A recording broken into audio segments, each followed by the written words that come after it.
Hello my friends, and yes, this is the result of the yesterday's attack of Ukrainian air defense systems on the Russian airplanes. This in particular is Ilyushin-22, which finally was able to land in Anapa airfield. However, as you may see from this picture, it sustained dramatic damage, at least to the empennage part of the airplane. Those are very important flight control surfaces, rudder, elevators, the vertical stabilizer, horizontal stabilizer, everything of that looks like a Swiss cheese. I'm quite impressed about the build quality of the old-school Soviet airplanes because Ilyushin-22 is the modification of Ilyushin-18 that was built, as I remember, in 50s. Yes, the first flight was in 1957. I put this image into the standard Photoshop editor. I want to overexpose it to see the details of the structural damages of the airplane, to see the elevator out there. So I expose it a lot, and here you can see the damages to the elevator. Those are crazy holes down there. And the horizontal stabilizer. This hole over here is not because of the shrapnel or something. This is the exhaust of the auxiliary power unit. But this one could be the damage for the airplane. This particular hole and this part is missing. Why this airplane was continue flying after this severe damage? Because it is relatively a low-speed airplane with standard rectangular wing. If it was a fast jet, obviously the load on the airfoils is much higher compared to this airplane. For example, the other surveillance airplane which Russia actually lost last evening, Ilyushin-76, which was converted into A-50 Russian AWACS modification. We have the official confirmation that Ukraine shut down that airplane, and that was indeed a real fat target. The price of the airplane starts from $330 million, and the last modification costs around $500 million. This guy here costs around $30 million and is used as a command center. So inside there were some of the VIP Russian commanders.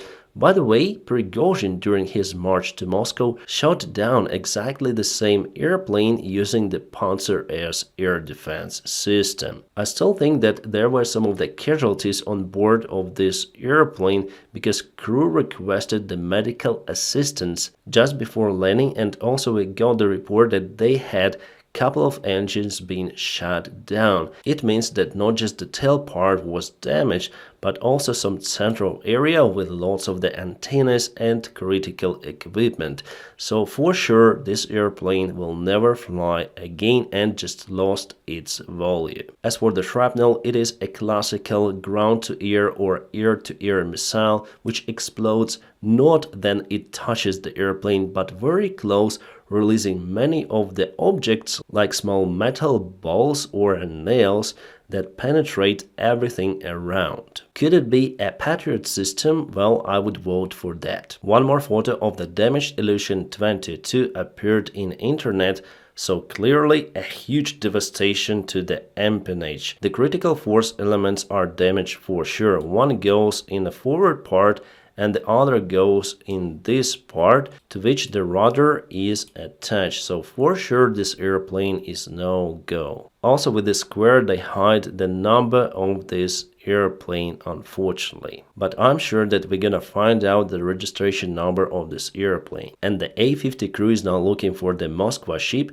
Let's hope they find it. Based on some of the data, the flights were conducted very close to Berdyansk on the northern part of the Azov Sea. In this case, Patriot air defense system was able to reach those airplanes. Also, we got the information that there was a fighter jet flying nearby. Some sources say that it was Sukhoi Su-30 and some say that it was the fighter bomber Sukhoi 34, which was also attacked by the ground-to-air missile but managed to get away from the missile. Russia had around 8 of the A-50 airplanes in their fleet and just 3 of them were flying. now to remained. Those AVAX types of the airplanes are crucial for the modern-day war. They provide the Russian army with all of the information about the friendly forces and about the Ukrainian forces. With those airplanes, they are able to see our aviation, our cruise missiles, and other drones. Ukraine also has the similar tool because our allies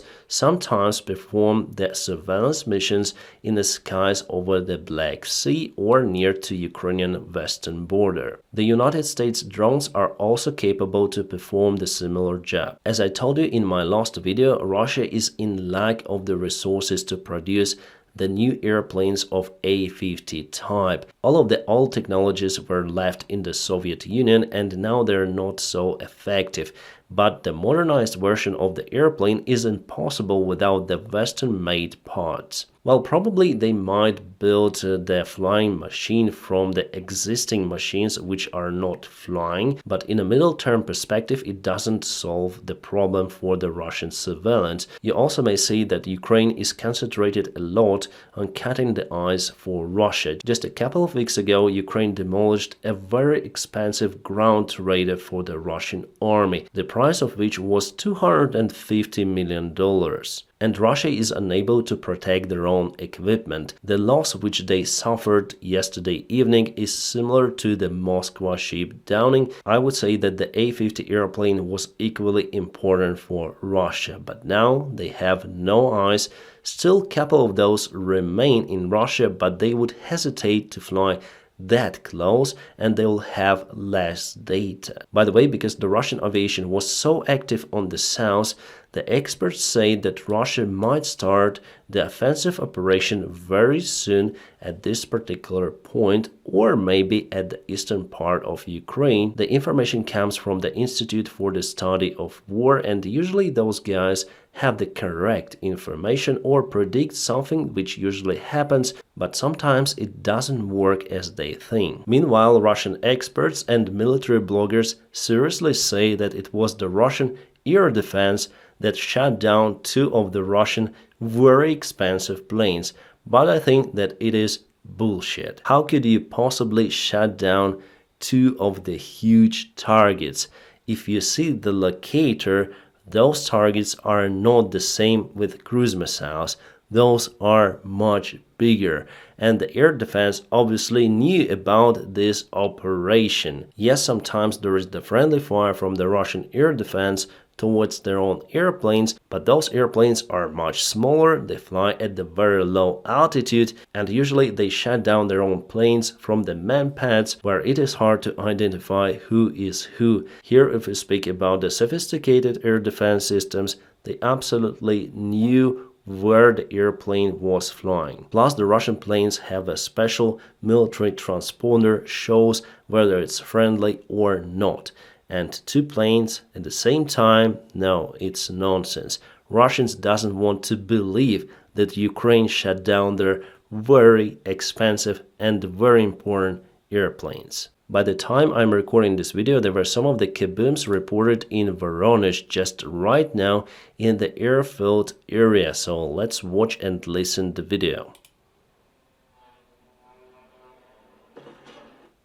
Definitely some kaboom. And we have some of the breaking news which are actually not really good. Iran launched the missile and drone attack on the United States facilities in Iraq, attacking the air base and the United States consulate in Erbil city. This is very severe. The information appears just right now. I shared those videos on my Telegram channel. Still, I don't know whether those are real or the old ones from the different conflicts, but the fact is fact.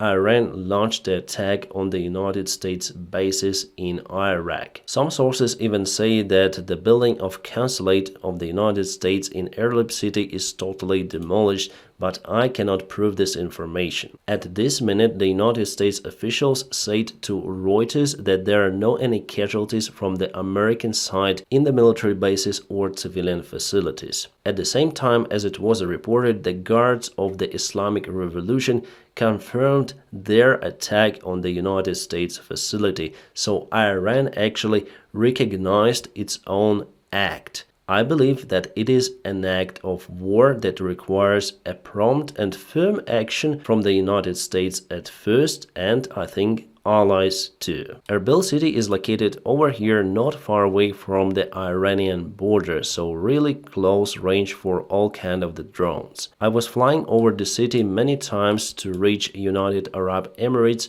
Dubai, so we have the flight route which goes directly over Erbil. The city is very big actually. Also today, Yemeni Houthis stated that they will down all of the commercial and military ships which belong to the United States of America as well as for Israel. Houthis are basically Iranian proxies, so there are no big news about it. Well, actually today Houthis already attacked the American ship Gibraltar Eagle. It is the civilian ship. Reports say that it's the container ship, but it doesn't look like the container one. There was some of the damage done to the ship, but nevertheless it wasn't dramatic, so ship continued its movement towards destination. I'm sure that democratic states should secure the way for transportation through the Red Sea. About Iran itself, honestly, my friends, I was wrong. I thought that they would hesitate to use a direct power to target the United States infrastructure somewhere in Iraq or elsewhere, but they did it. Because of that, again, there should be a response on Iran. Otherwise, they will continue to strike the United States military bases. Today, they even used the ballistic missiles. Plus, they have a military nuclear program ongoing, so world itself shouldn't allow Iran to obtain nuclear weaponry. For sure. Yet the information about the Iranian attack is very fresh, so we have to wait a little to know exactly what happened in Erbil and in other military bases or United States facilities of Iraq. Now let's go back to Ukraine. Russia tries to reach Stepova village in Avdiivka direction. Today, one more attack and they lost many of the tanks out there. Nevertheless, this map shows us that Russia took this ground, at least temporary. Well, they have already taken it before, but Ukraine successfully repelled them from Stepova. Still, the village is under Ukrainian control. Also, Russia tried to advance in Kurdymovka, the Bakhmut direction. Their attack was complete failure. We have some images from our guys showing the demolition of the Russian convoy near to Kurdymovka. They suffered a lot. This video here shows the downside of the Soviet-made and the Russian-made tanks. So as you know, there is ammunition all around the tank base, surrounding the crew members. It is done because of the automatic reload system of the Russian tank. It is similar to a revolver, but you are inside the drum surrounded by shells. So if some sort of the shell hits the tank, for example in vulnerable spot between the turret and the tank base, it enters directly to the ammunition compartment. The tank itself is the ammunition compartment. And what happens next? The huge kaboom with the turret separation, because exhaust gases, the expanding gases, they need to go somewhere. So this very heavy turret flies away for several dozen meters into the skies, or sometimes just lie down near to the tank. I guess depends on how many shells are there inside and whether the hole from the penetration is big enough or small. At the same time, the crew of the tank evaporizes instantly. Maybe just some of the teeth might be found, that's it. And here exactly that case. Drone, a single FPV drone just flies, chasing the tank. It flies very well, the signal is good, and it hits the tank right between the tank base and the turret. It's a deadly strike. By coincidence, probably Russians named the tank Chernucha. Well, it is kind of difficult to transfer that name into English, but I tried. So Chernucha means showing in literature or cinema the dark sides of life. For example, documentary horrors, which are very hard to watch. Probably that is what we see. So definitely Chernucha confirmed its name, and the tank was just separated into as usual. So there is the turret, there is the tank base, everything on fire. Definitely the Soviet tank designers didn't care about the lives of the tankists. But Russia still produces some of the modern equipment, for example, this self-propelled artillery Coalition SV. The base is taken from the T-90 tank and the top looks like the Msta S, but it's much bigger in size. The caliber is 152, but it has completely new gun, which, as they say, capable to throw the shell for 70 kilometers. It's huge. Yes, definitely in Wikipedia you may find the information that the artillery range is 70 kilometers. Maybe it's the range of the system itself because it runs on vodka or something. Well, I don't believe in that number. 70 kilometers is too much for 152 millimeter artillery shell. Well, definitely it's hard to trust the Wikipedia source, especially the Russian one, or the information which is coming from the Russian media sources. They all say one figure, 70 kilometers, 70 kilometers. I believe that the real figure is 2 times less. So 35 kilometers I would trust. Alright, I posted this video on my Telegram. So one of the Ahmad warriors decided to film a TikTok. There was some storage of munition that somehow got fire, and the guy was kind of close to this place because it's very flammable, and in a matter of seconds guy just regretted his appearance too close to the fire. So again, they show how not to do. Do not film TikToks very close to the flammable materials like artillery shells or other stuff. But for them, yes, do. Meanwhile, the Russian prisoners who went to serve in the Russian army start to riot, basically because of the attitude towards them from the Russian officers. Russian officers do not care about their lives or their safety. By the time they were filming the video about their poor conditions, there was some of the shooting heard on the background. It means that the Russian regular army tried to ambush them, but they closed themselves underground. The outcome of this is unknown for now. The downside of keeping the aircraft open air, you may see a severe icing on the Russian K-52 helicopter. So for sure it's impossible for them to conduct their missions immediately right away. They need to waste several hours of somehow get rid of this ice, which is absolutely everywhere, and honestly I don't think they have the tools to get rid of that ice. Unlike in commercial airfields, they do not have those kind of the de-icing fluids, while they might have a single unit, a car for all of the airfield. They always have problems with that, and it's not enough to de-ice many of the aircraft, and based on my practice it wouldn't be enough a single car to de-ice this helicopter. And I'm sure that they are unable to use the hot water on many of the surfaces, for example the blades of this rotor, because those are made out of the composite materials and the huge temperature change is not good for the health of those blades. That is why the only way how they might get rid of this ice is to blow the hot air on it. Indeed, they have those machines blowing the hot air through the hoses, but probably they need to spend all the day for a single aircraft to be completely out of ice. Meanwhile, Russians are freezing again. It seems like the war is happening not in Ukraine but in Russia. They always have the issues with the heating systems, water, electricity and the other stuff. In all of their statements to the public on those videos, they ask, "Dear Putin, help us." Indeed, they call him a Dear Putin, and it's not just a single case. Many of the Russians start to record those statements on the camera, but what I know is the person's name who they blame the most. Joe Biden, because he and America are doing everything to harm Russia, and they destroy all of this heating infrastructure. Yeah, the artificial intelligence is really accurate representing that stuff. I see more of the cold protests in Russia, kind of unusual for their country. Okay, this drone video is really crazy. Are you ready? Let's go. So the drone flies somewhere and there is the airplane, the Russian attack airplane Sukhoi Su-25.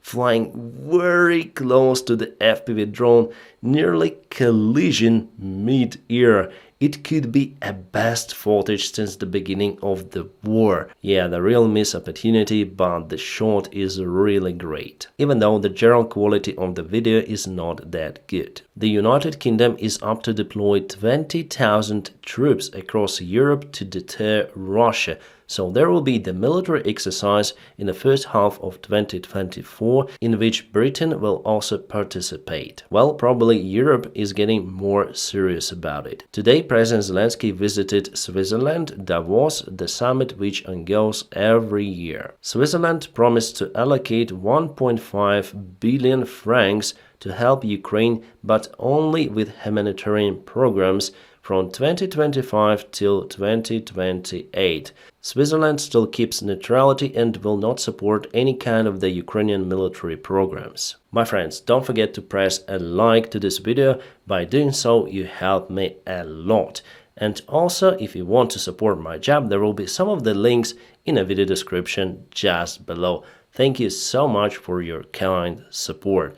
My friends, I wish you all a peaceful sky, wherever it is, wherever you are, and have a great time.